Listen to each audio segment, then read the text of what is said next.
Hey everybody, what's going on? Hope you guys are doing good. I am doing just great. Happy Father's Day to all of you dads out there, and some of you moms too, because some of you moms have to play the role of both parents, and I know that could be kind of rough, but anyways, happy Father's Day to you all. And right now I am working on the Epiphone Muse, so I have its final stages of clear on here after going through kind of a big process with doing this checkerboard. It wasn't really like easy, but it was a good experience for me to kind of do this, and I'm glad I used this guitar as pretty much the practice run as far as doing this goes before I did it to the warmouth body. That way I had an idea of what I'm doing, how I'm doing it, and it worked out pretty good. It's always good to practice first and make sure outcome come out a little bit more nicer and better detailed without having any issues, because you already made the mistakes and you kind of figure out how to correct those mistakes so you don't make them again. So right now what I'm doing is it's got its final coat of clear on there, which is about 3 or 4 coats, and I'm going to go ahead and wet sand this thing to get it to its nice gloss mirror finish that I always look for on all these bodies that I've been working on. Now, to get to this process is kind of a big deal, and with something like this where you have a lot of masking that you have to do, you end up with a lot of masking lines, which means that no matter how much or how little paint that you put on whatever surface that you're working on, and you have to get it kind of dark, so like, especially with this area over here and stuff, I have a metallic silver was the base coat of this, and then everything went on top of that. So black, when you're spraying it, doesn't matter how you dust it on there, it takes a lot of coats, a lot of spray time to get it built up enough to where it covers that silver, and you don't see the silver bleed through any of the black at all. So what I ended up doing with this is, like I said, the metallic bright silver went on first, masked everything off as far as the checkers go, then the black went on top of that, and then had to mask it again to get all the oddball inside there for all the checkering. That way it looks like, kind of like a checkerboard. And it's a pretty decent process. Like I said, I'm glad I practiced with this guitar before I jumped into it on a customer's guitar and, ended up having to sand everything off and redo it again. So the problem with doing a layer paint like this is you end up with tape lines. No matter how much or how little, like I said, you spray the paint and dust over and over and over again, you still end up with some type of a line. Now, after you remove all your masking and the paint has fully cured, you can go over it with a piece of sandpaper if you want, but because you dusted the paint on there enough to where you have no bleed through of the color underneath it, it's still a thin layer of paint. So trying to sand those tape lines, chances are you're going to end up going through it. So what I ended up doing is I will hit the clear over this a few coats, about 3 or 4, and that builds up a layer on top of all these layers, and you're able to sand out all of the squares tape lines. You don't feel any square tape lines on this whatsoever. It's all smoothed out. So then after I did that, sanded, then I masked it off for the glow-in-the-dark paint, and then I ended up having more tape lines to deal with. So after I ended up peeling all the tape off this, I have one spot that kind of pulled the paint a little bit. A couple of little things in the silver kind of came through. So I touched it up, but I didn't have the candy teal in order to touch it up the right way. So I had to mix some paint to touch that up. On an angle and stuff, you can see it depending on the angle. It blends in, but then again, it doesn't blend in. So that's the only little mishap I have is right there. Peeling the tape off, it kind of pulled a little bit, a couple of specks of the paint with it. So I got to suffer with that. So right now, after removing the masking tape from the flame job that I did on here, again, you have more tape lines. Now, I ended up building up the glow-in-the-dark paint on here pretty heavily because of the fact of the more you add, the more you're going to get as far as results go, and be able to see the actual flaming on here when the lights are off, when the glow in the dark is paint is charged. Now that built up quite a bit of a tape line, so now I had to get rid of that. So again, clear coating it 3 or 4 times and then end up sanding it out.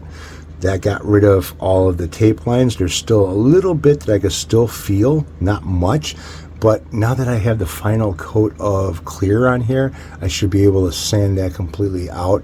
And the nice thing about it too is, you know, how when you have low spots or high spots or whatever, and you have the in-between spot where that's going to still kind of show a little bit of a gloss, so you know how much you have to take down. The nice thing about this too is that I shouldn't be going through any of the clear on this to any of the finishing, the colors of this thing.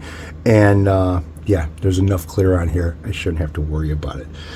All right, so enough talking. Let's get to work over here. So I'm using a flexible rubber sanding pad, and it's kind of flexible, and it will kind of contour with the shape of the body of the guitar without having to go through a lot of it. And the nice thing about it too is I can hold it like this without having to hold it like this, and be able to sand flat with it and still get with the contour of this top. This top is a arch top, and I want to keep it that way. So I'm just wrapping a 1500 grit sandpaper around here. There's a little bit of orange peel on here, as you can tell, but it's not a lot. This thing really came out really nice with its last shots of clear. So I'm gonna go ahead and start sanding this down, and you'll be able to see that orange peel after like the first couple of times of sanding this thing. Oh man, I gotta scuff up this nice clear coat. But the outcome of it is going to look really nice once it's done. Plus, whatever dust gets into the finish or anything like that, you should be able to remove it fairly easily, because there's enough clear on here from previous to where it's going to sit there and cover it good. So you can kind of see it's flat, and then I got a little bit of orange peel going on, but it leveled itself out really nice. So it's going to be easy to get this down to where I want it.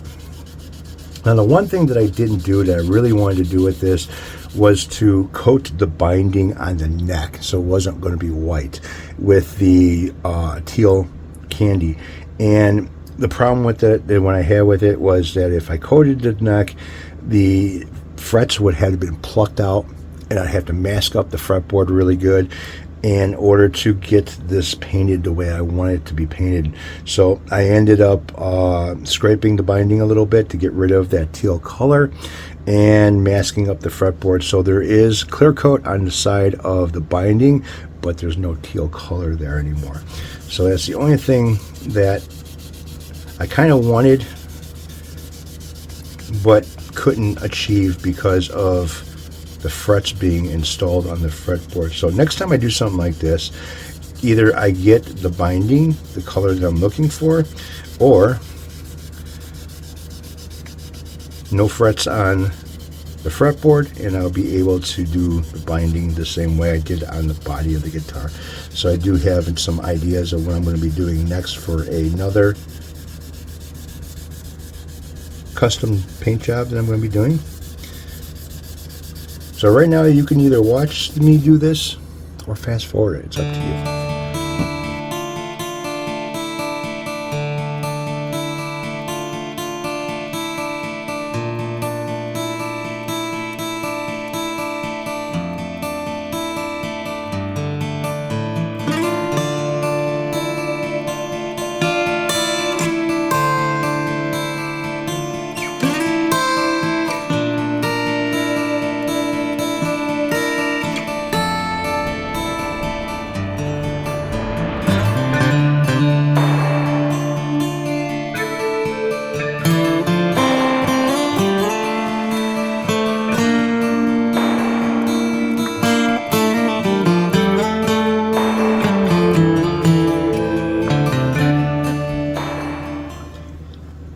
Alright, so I got the top done on this thing, And now what I want to do is work on the sides and the back, and then the neck itself and headstock. But what I'm looking for here is if I could feel any of the flaming that's not really invisible, but somewhat invisible. And I'm feeling pretty good.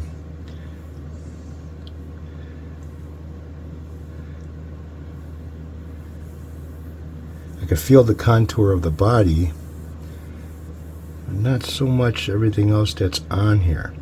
So what I'm going to do now is I'm going to start working on the back and the sides, neck and headstock.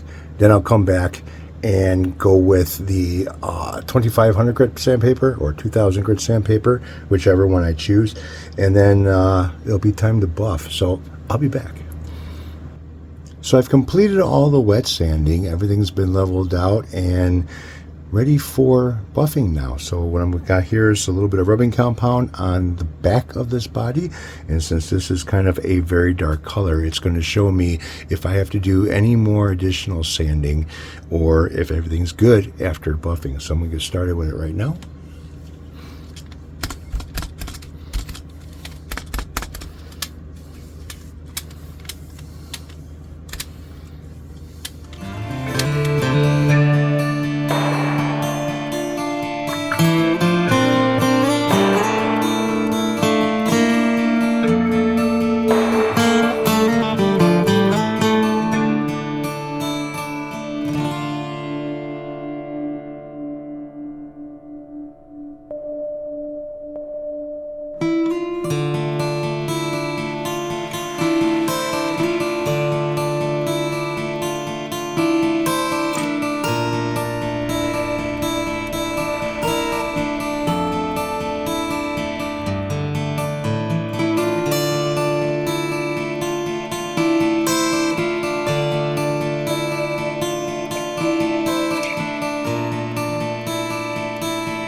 Alright, so now on to the polishing compound, where I will be going over the whole guitar again, but with a different pad. So this pad is a little bit of a softer pad, and what I'm using is a milder polishing cream.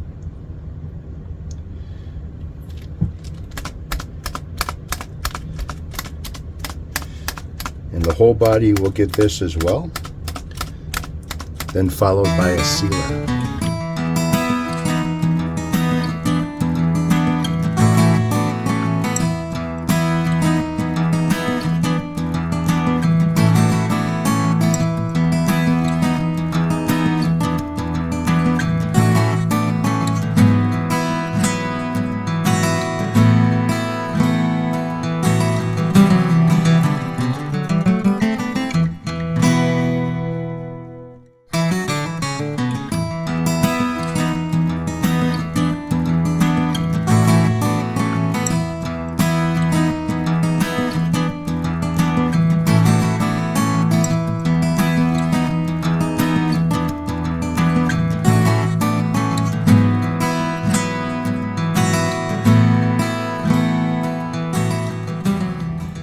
Alright, so the body of the beast is complete.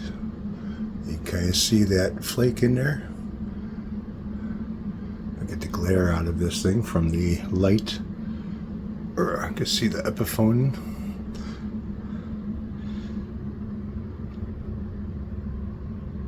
Nice gloss finish.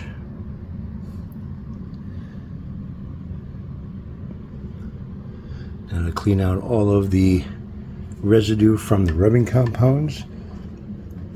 Here's the back.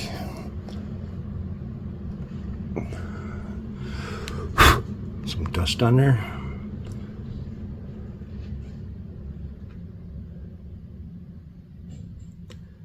It's like a mirror finish.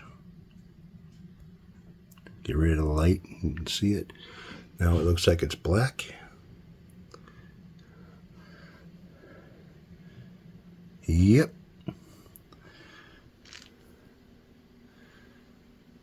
That's the serial number.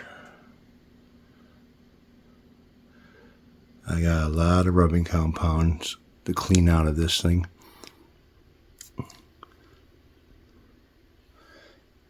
She came out beautiful.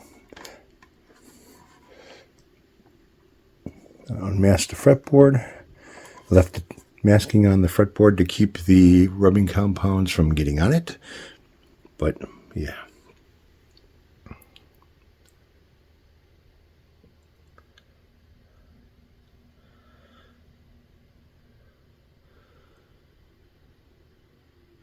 Little spot over there. You can still see it. Yeah, it's the only thing that pissed me off about this. But she looks good.